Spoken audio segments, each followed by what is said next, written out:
પોલિથીનની મદદથી બાજરીના રોટલા બનાવો એકદમ સરળ રીતે. જય શ્રી કૃષ્ણ મિત્રો, આજે હું તમારી સાથે એક નહીં, બે નહીં, પરંતુ 3 અલગ અલગ રીત શેર કરવાની છું, જેનાથી તમે આસાનીથી બાજરીના રોટલા બનાવી શકો છો.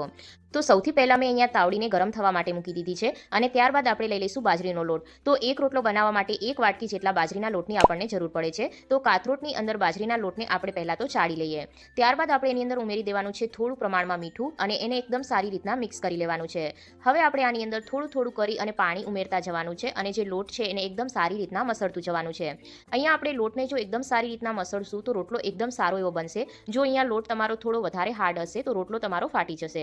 તો હવે શું કરવાનું છે કે હાથ ઉપર આ રીતના થોડું પાણી લઈ અને રોટલાને આપણે આ રીતના ગોળ ગોળ ફેરવતા રહીશું અને થોડું આપણે આ રીતના પ્રેસ કરી અને એને લુવા જેવું બનાવી લેવાનું છે.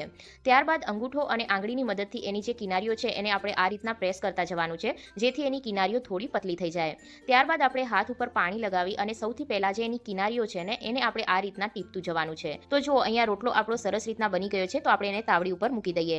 તો એક બાજુ આપણે થોડો રોટલો પાકી જાય એટલે એને બીજી બાજુ પલટાવી દેવાનો છે. તો એક બાજુ આપણે રોટલાને કમ્પ્લીટલી નથી ચડાવવાનું, એ વાતનું ધ્યાન રાખવાનું, અને બીજી બાજુ આપણે રોટલાને એકદમ સારી રીતના સીજવી લેવાનો છે. ત્યારબાદ ફરીથી આપણે એને બીજી બાજુ પલટી દઈશું અને બીજી બાજુ એને સારી રીતના પકાવી લેવાનું છે. તાવીથાથી આપણે હળવા હાથે આ રીતના પ્રેસ કરીશું એટલે રોટલો એકદમ સારી રીતના ફૂલી જશે. ફ્રેન્ડ્સ, આના સિવાય બીજી મેં 2 રીત શેર કરી છે, જેમાં તમને રોટલાને ટીપતા બિલકુલ નથી ફાવતો ને તો પણ તમે આસાનીથી બનાવી શકો છો. એ વિડીયો મેં ટેક્સ્ટ સેક્શનમાં પિન કર્યો છે, ત્યાંથી તમે જોઈ શકો છો.